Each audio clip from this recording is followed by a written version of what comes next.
Doutor, o assunto agora é seu. Seja bem-vindo, doutora Adriana, é muito bom recebê-lo. Obrigado pelo convite. Casa, a gente que Adriana. agradece. Chegou a hora de conversar com as mulheres aqui de casa, não é? Porque você faz parte da nossa família. Vamos falar então sobre silicone e também cirurgia nas mamas. Muita gente tem dúvidas, não é ainda, doutor? Verdade. Sobre essa coisinha aqui que toda mulher decide colocar. Eu a já maioria das vou à mulheres. polêmica do começo. É, Você tem? eu tenho silicone. Tô bem, ok, já tá Olha lá. resolvido. Era essa a sua dúvida? Era a dúvida. Da nação em geral. Tudo bem, a gente Tá já resolveu esse explicado. problema, agora vamos embora, né? Eu fiquei constrangida, eu acho. Por quê? Para com isso. Você tá constrangido com alguma coisa, Larissa? Ai, eu nunca fiquei constrangida nesse programa, mas eu fiquei nesse momento. Você me perdoa, porque você Eu sabe te perdoo. processar. Não, mas às vezes as pessoas me perguntam Sim. e eu falo da minha cirurgia. Não... Tem gente que nega, não é? Fala. Bastante, mas acho que hoje em dia diminuiu muito essa questão de tabu sobre cirurgia plástica, principalmente prótese de mama. Então, no Brasil e no mundo é a segunda cirurgia plástica mais comum que tem, então acho que hoje em dia está mais doutor, difundido. Hoje é mais tranquilo. De quando você começou a fazer esse procedimento, agora, a tecnologia mesmo da prótese, ela mudou muito ou ela ainda é a mesma? Como precisa de muito estudo para evoluir alguma tecnologia e usar, mais por questão de saúde e tudo, então ela não caminha tão rápido que nem, por exemplo, o desenvolvimento de medicamentos e tudo mais.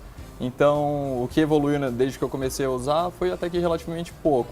Então, eles tentam sempre modificar alguma coisa relacionada à textura da prótese, que é essa capinha que tem nela, então você sente uma textura diferente, então mais relacionado a isso e relacionado também ao próprio gel que tem dentro da prótese. Ah, você trouxe Então gel. eu trouxe um gel para que vocês legal. verem como que é a Como é que é? consistência dele. É. Isso é o que tem dentro. Exatamente. Todo mundo tem dúvida, doutor? Se aqui, gente, ó, nós temos na nossa mesinha de apoio vários modelinhos, né, Dá pra de ver aí? prótese. Você faz lá, Olha o como é que gel. faz? Faz slime e Exato. põe na... Não é Exatamente. nada disso, né, E aí doutor? muita Pelo gente amor Tem um de pouco mais de tecnologia nessa. Deixa pra lá. E muita gente tem dúvida, não é? Eu tô aqui apertando, ó, se isso aqui pode estourar no nosso Pode. organismo. Pode? Pode acontecer, mas é muito raro, né? Seria a ruptura capsular, que é uma das complicações da cirurgia. Pode acontecer no começo, pouco tempo depois da cirurgia ou mais tempo depois. O que é esse gel, doutor? Esse gel aqui é silicone. É um silicone que a gente chama de grau médico. Então ele tem uma tecnologia específica que é para não dar a rejeição no corpo Tem da cheiro, paciente. Não tem nada. Não A tem gente absolutamente entende que nada. o Gustavo é homem porque ele fez uma pergunta, não é? Se isso aqui chama silicone, Gustavo, é Não obviamente que é sei. silicone. Tem tanta coisa que chama uma coisa que tem dentro é Não outra. é, doutor? Mas tudo Mas bem. enfim. E aí, se estoura, isso se espalha ou não? Ele Ela fica tem essa só na tecnologia região. de ficar coeso, que a gente fala. Então eu trouxe até uma prótese aqui que tem um furinho. Então durante a cirurgia pode acontecer de passar, na hora de dar o ponto, a agulha acabar furando a prótese ou ela mesma se romper ao longo do tempo, que é muito mais difícil. Mas quando ela se rompe e o gel sai, Aí, por ó. ele ser coeso, ele fica como uma coisa única. Então não é que ele vai espalhar pelo corpo nem nada. Então ele espalha, você aperta, você solta e ele volta para dentro. Mas qual que é o risco disso? Disso absolutamente nenhum. Então, o que acontece é que com a cápsula, que é o que o corpo forma para proteger contra qualquer coisa que tem dentro dele, no caso a prótese de mama, se isso daqui espalhar, a reação inflamatória dessa cápsula, então essa inflamação pode piorar um pouco. Então pode estar uma contratura, que é uma das coisas que tem que eventualmente trocar a prótese. E no nosso organismo, por que isso acontece? Por que ela estoura? Poderia acontecer por causa de um trauma, por exemplo, então uma paciente num acidente de carro, alguma coisa assim, com o trauma, o impacto do airbag ou do cinto de segurança, poderia acontecer isso, mas pensando num impacto muito grande. Isso que eu ia falar, mitos mesmo sobre essa história. Muita gente brinca, né, depois que coloca e tal, que qualquer impacto, fica com medo, né, no silicone, não sei Fica o com quê. medo até de fazer exercício. Não é tão Exatamente. simples assim Não, pra é muito romper. difícil. Então é um produto que é extremamente seguro, tem mais de 60 anos já de mercado, qualquer prótese, então é um produto que tem bastante segurança. Só num caso de impacto muito grande mesmo para ter uma complicação mais grave. E em relação ao formato, doutor? Porque a gente sabe que isso também, né, gera muita dúvida e polêmica, porque tem o da moda. Exatamente. Numa época era aquele de gota, não é? Na outra Exatamente. época era aquele mais pra frente mesmo, enfim. Perfil bola. Exato. Aqui nós temos, ó, na nossa mesinha de apoio, vários formatos, várias próteses diferentes. E aí, doutor, no consultório você analisa o perfil da paciente, e indica uma prótese para ela, para o biotipo dela? Exatamente. Cada tipo de corpo, a largura do tórax e tudo influencia bastante na escolha da prótese. Quanto aos formatos, os mais comuns são os redondos, que são que nem essa daqui, e a anatômica, que já tem um formato em gota pronto. Né? E uma das marcas tem esse que é um aspecto cônico, então ela é como se fosse a redonda, mas ela é um pouco mais pontiaguda. Sim. O que vai mudar basicamente, outra coisa que muda é o tipo do gel. Então, dependendo do gel, mesmo que a prótese esteja redonda, quando você coloca ela na posição, a paciente em pé, ela vai se comportar como se fosse uma gota, então dá um aspecto de resultado mais natural do que as outras. Essa daqui é aquele efeito para as mulheres que gostam mesmo de mostrar que tem o silicone, que tem a prótese, porque ela fica aquele perfil mais alto, aquele desenho, exatamente. Não é, doutor? A gente chama de polo superior, essa parte superior da mama, e é justamente onde dá essa impressão mais visível de que tem a prótese por baixo. Já essa de gotinha é para quem quer um perfil mais natural, não é? Para aquelas mulheres que falam, eu não quero parecer que eu tenho silicone, enfim, seria isso? Não seria tão regra isso. O formato anatômico, ela já tem esse formato e ela é mais utilizada até para reconstrução de mama. Então, pensando um pós-tratamento para câncer de mama, alguma coisa assim. A redonda, se ela for com um gel um pouco mais fino, quando a paciente fica de pé, o formato que ela já dá é de gota parecida com a anatômica. Que é essa aqui. Por exemplo, essa. Então, na verdade, a gente consegue, com mesmo a prótese redonda, ter um aspecto bem natural para a paciente. Agora, doutor, e exagero? A gente sabe que muita gente se perde, vai aumentando. A gente tem a sensação, pelo menos vendo, né, essas famosas e tudo mais, de que essa coisa parou um pouco, né? Já existe um controle maior. Mas por muito tempo a moça chegava lá, fazia põe 500 ml, chegava, passava mais um tempo, põe e chegava a colocar até explodir o negócio. Exatamente. Hoje em dia é mais fácil controlar isso ou não? É mais fácil. Então a gente consegue perceber na conversa pré-operatória com a paciente o que ela espera de resultado e a tendência é o cirurgião entender a expectativa dela e tentar guiar para um aspecto um pouco mais natural. Lógico que o cirurgião tem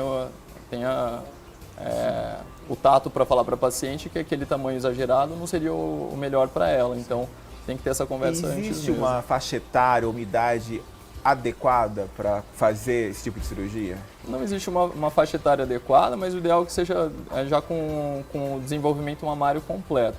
Então, como para cada menina o desenvolvimento mamário acontece em uma idade diferente, a gente prefere definir como desenvolvimento completo do que por uma idade Mas menor de 18 anos, por exemplo, nem pode?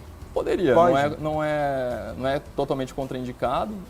A partir de 16 anos é mais costume. Mas aí acontecer. Precisa ter autorização o aval dos pais, exatamente, tem que ser com o aval deles. E aí muito se fala também, doutor, de próteses na frente ou atrás do músculo. O que muda? Essa é uma pergunta bastante frequente mesmo no consultório.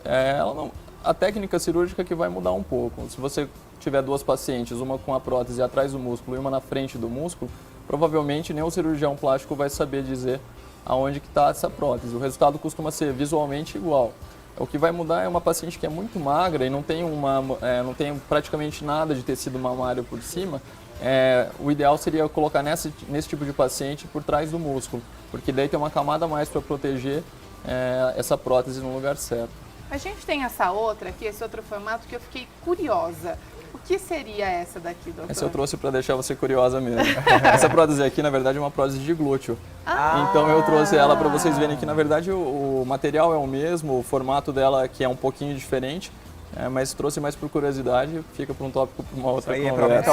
Outra conversa, a gente vai conversar sobre isso também, porque prótese nos glúteos também é uma polêmica muito grande. Muita gente tem dúvida, muita gente tem receio, porque existe um preconceito também sobre isso. E aí o doutor Adriano Mesquita Bento volta para falar sobre isso. E por falar nisso, outra coisa, um pouquinho antes, ele mostrou uma prótese diferente, né, de bumbum. Tem gente que põe, inclusive homens que colocam na panturrilha, no braço, em tudo quanto é lugar. É indicado, doutor, construir inteiro assim essa parte muscular com prótese?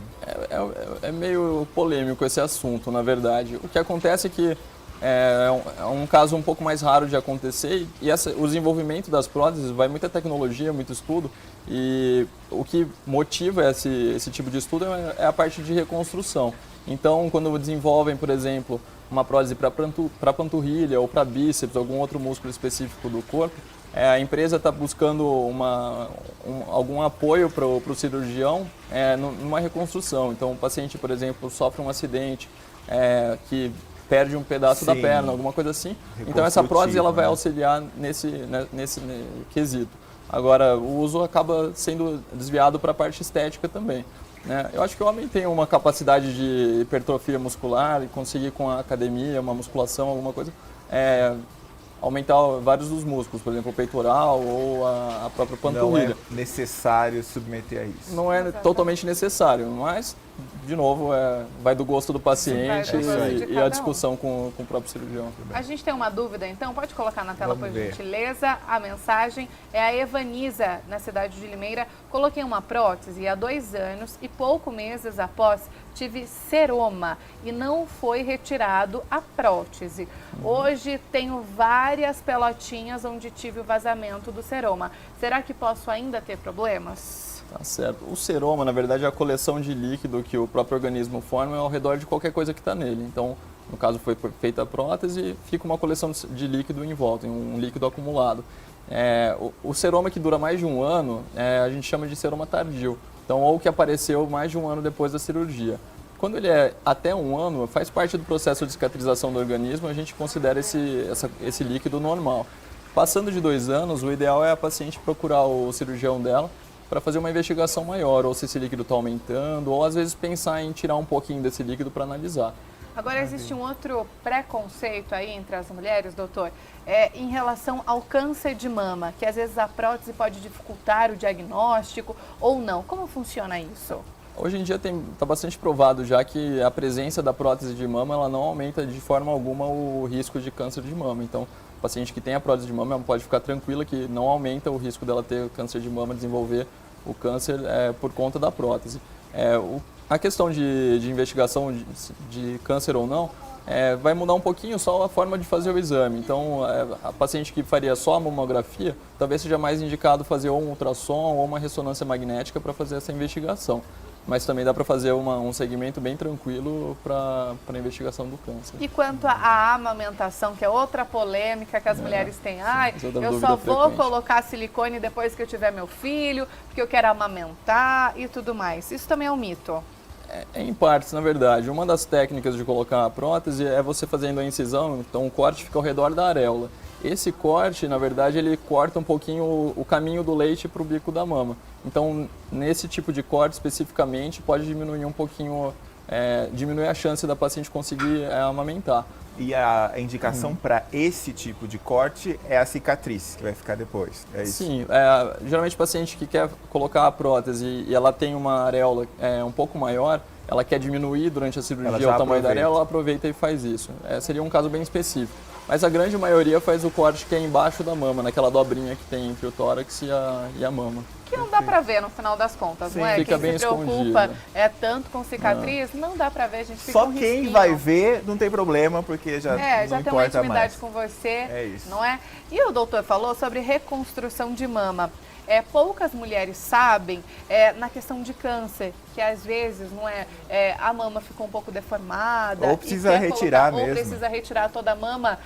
Existe uma lei, não é? Que essas mulheres conseguem colocar o silicone através do governo. Exatamente. O SUS, que é o Sistema Único de Saúde do governo, ele dá cobertura para esse tipo de reconstrução. Como alguns lugares só no país que fazem isso, a paciente, o ideal é procurar um centro especializado para isso. Aqui em Campinas, por exemplo, tem o CAISM, é um deles, que é vinculado à Unicamp. E é o tipo de lugar que tem atendimento para esses casos. Tá vendo? Às vezes você não sabe, você tem direito. Muitas mulheres se sentem, né? Fica com a autoestima lá embaixo por conta disso. Passou por esse processo, né? De câncer de mama e às vezes se vê mutilada, Sim. é difícil. Você Realmente. tem direito sim. Procure aí o seu médico, um cirurgião plástico, da sua confiança, que você vai entender um pouco mais sobre esse assunto. Feito. Eu fiquei com 2 dúvidas. Conte. A primeira, como é que tira esse trem na mão? Porque, ó, eu fiquei a entrevista inteira aqui, ó, com a minha colinha e não consegui tirar. Como é que faz, doutor? Isso é difícil, é só lavar mesmo Só com água e lavar, sabonete e sai Gustavo. E a fácil. segunda não tem nada a ver com a entrevista. O quê? Onde você comprou essa meia, doutor? Porque eu adorei. É muito bom, olha lá, a meia de abacaxi. Ai, que ótimo. Eu amei. Eu vou comprar uma pra mim. Eu tenho uma colorida lá também, mas eu gostei mais de abacaxi. Eu vou comprar uma pra deixa eu mim. mostrar uma coisa. Eu vou mostrar pro Cezinho aqui, ó. Antes de começar o nosso bate-papo... Ele falou uma coisa falei especial pro aqui. doutor Adriano, doutor, por que tem esse negocinho aqui dentro dessa prótese? Ele falou assim, se der um chip pro marido localizar... Eu, hein? Sai desse marido aí que não tá com nada. Seu marido chegar em você e falar assim, mulher, você quer colocar silicone, não tem problema, vai lá, eu pago a cirurgia... Corre! Faz o deixa seu quieto. cofrinho, junta, vai lá e você coloca, porque ele vai ficar te rastreando. Muito é mentira, obrigado, tá, viu? gente? Obrigado pelo Valeu convite. mesmo. Obrigado. Vamos divulgar o nosso Instagram também. Tem mensagem? Não, antes eu quero divulgar os contatos do doutor Adriano. Eu vou lavar a mão, que eu vou mexer Vai ali, eu lá, já venho, tá? lavar a Um mão. minutinho. Ó, aparece pra você então, doutor Adriano Mesquita Bento, ele é cirurgião plástico aqui da cidade de Campinas, mas atende também, não é? Na região, doutor, se você quiser, aparece o Insta dele, @doutor Adriano MD. Segue lá, acompanha. E se você tiver alguma dúvida, pode mandar também por direct. Combinado, doutor? Muito obrigada, Obrigado pelo viu? convite. E volte mais vezes que a gente vai falar agora de silicone deixar. no bumbum. Combinado? Já é a pauta para a próxima entrevista do doutor. Nós vamos pro intervalo, é bem rapidinho. Na volta tem a finalização da nossa coxinha. Doutor, gosta de coxinha de camarão? Gosto. Tô salivando até agora. Então é o nosso convidado. Já vai tomar café da tarde junto com a gente. Você não saia daí.